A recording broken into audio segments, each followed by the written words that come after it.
When you have two people in love that are the most important protectors of your village, it's quite literally the dumbest thing you can do to add a third potential romantic interest into the mix. This episode of the Sword of the Demon Hunter, Kijin gentosho, episode 14, takes us back to the exact day the village chief had his son as the second sentinel next to Genta, with the approval of Shiryuki, aka the Itsukehime of the village, to do what is in the best interest of Kadano in keeping it safe from demons. One can argue that this is actually a very unsafe decision. After episode 1 of the series, we had a major time skip to the very tragic day of the process of NTRing that ultimately led to the feeling of betrayal that wasn't this non-biological sister, but this half-biological, half-demon sister. Episode 14, this current one, is our very first look into what mixing feelings with duty can happen to a situation like this, as well as getting more insight into Kiyomasa and Suzune's characters. Throughout the episode, it builds upon what we already know between Shiryuki and Genta's relationship. Although they grew up as adopted siblings and can act as such, they are truly in love with each other. That is where the village chief makes the most selfish decision by adding Kiyomasa to the mix, his son. However, Shiryuki does have some fault by allowing this to happen. But when every decision is in the guise of the best interest and safety of the village, it's that underestimation of the relationship dynamics between people that is just straight up denying human biology. That is, human reality. This also includes people not recognizing Suzune's feelings as well. I mean, there has to be social barriers in place and positions that clearly separate any potential romantic feelings that could be growing from either side. But no, the village chief chose his son in NTR, and also the destruction of their village. We find out later that Kiyomasa identifies with Suzune. This is a very important theme because it is Suzune's feelings that people didn't acknowledge that finally blew over, that led to this.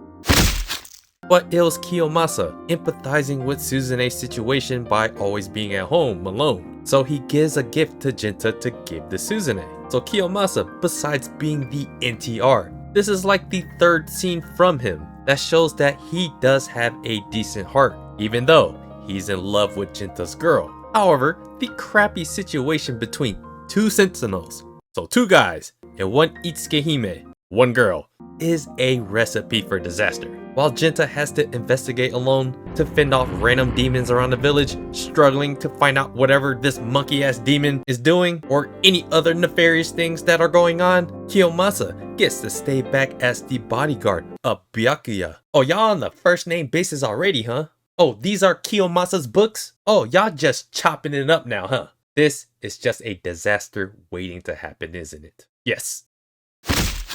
Genta comes back jacked up from the first interaction with Monkey D Demon, while Kiyomasa continues to antagonize Genta and plot his way into some Shiryuki. I mean, really now, if safety is honestly the best thing for the village and Kiyomasa is the next man up for protection, it would have made a ton of more sense for Kiyomasa to have a separate position that doesn't directly conflict with Genta and Shiryuki's relationship. Since the previous Itsukehime and Sentinel were a romantic item, and we can assume this has been the case for as long as they've been there, it's not like the people of the village don't realize what may happen when you know a third-party potential love interest enters the fold.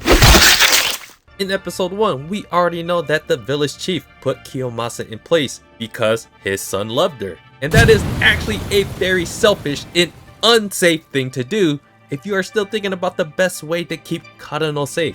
You don't want to fracture and stress even more the two current most important people of your village. There are many different ways to devise safety in your village, and that is not by NTRing your strongest swordsman with the demon little sister. And this is probably what is the most compelling and frustrating element of Sword of the Demon Hunter. Could they really not just build a secondary bodyguard team or something? They literally didn't have to make him a sentinel. He could have just been another faction of safety army police. On a more serious note, the Genta and Shiryuki dynamic is the one everyone wanted shipped on day 1. But that was betrayed really fast in episode 1. These are the two characters that really captures the heartstrings from the very beginning. That even 12 episodes after the fact, 13 episodes, characters like Ofu, Natsu, and especially not Yotaka, they can't replace what this could have been.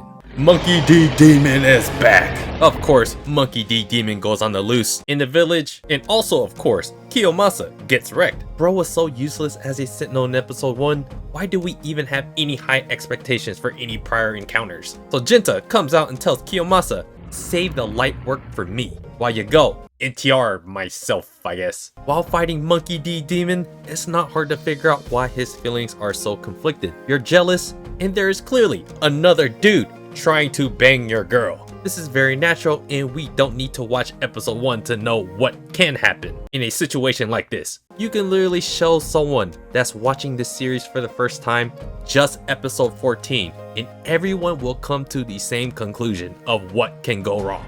Unfortunately, we all know that in episode 1, it comes back to the sense of ultimate duty and responsibility.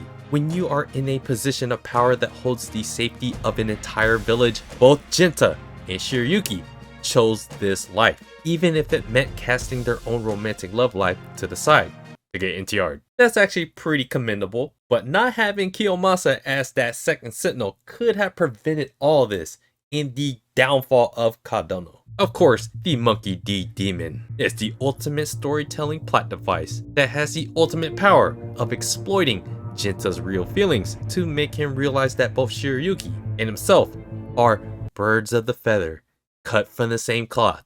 Whatever damn idiom you want to use to make us realize that they have the same perspective when it comes to duty and responsibility over their own feelings. This is Genta's resolve, and one that makes even more sense in episode 1, and why he quickly accepted that Shiryuki chose Kiyomasa over him.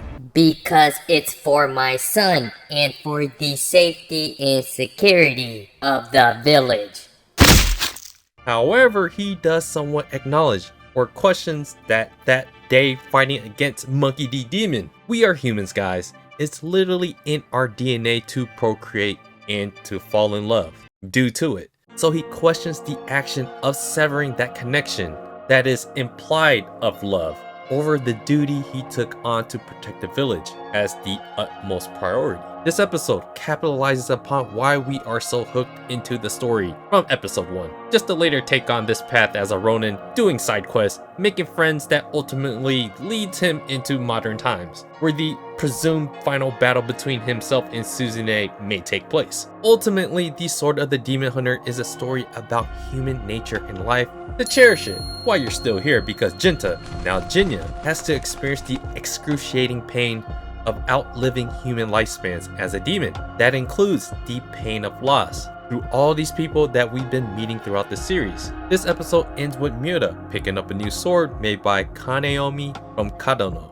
There is lore built upon this Kaneomi person who made 4 cursed swords from when he fell in love with a demon. And it was that demon that helped him make these 4 supposed cursed swords. This guy sold one of those cursed swords to one of the Shogun's retainers.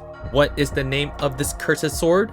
Yatanomori Kaneomi. Guys, I can't believe we got a follow-up episode after episode 1, like 12 episodes later. But this episode really did recapture that unsettling feeling that we had in episode 1, which is the NTR. But still, it is still a commendable thing to do things in the best interest of what's best for the entire world, right? And so that is the tragic nature of Shiryuki and Genta's position. And it's one that we do have to respect, even though all of us, our biology is telling us to go for the romance. Really though, guys, relationships, if you don't treat it carefully, it could be the downfall of a village, as we saw in episode 1, along with the misunderstanding with his sister that loves him. So yeah, please be aware of people's feelings and how relationships can make things way more unsafe than you think. And all this could have been avoided.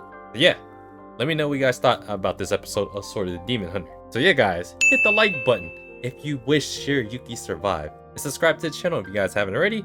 Check out my blog at otakusen.com. Check out my main channel.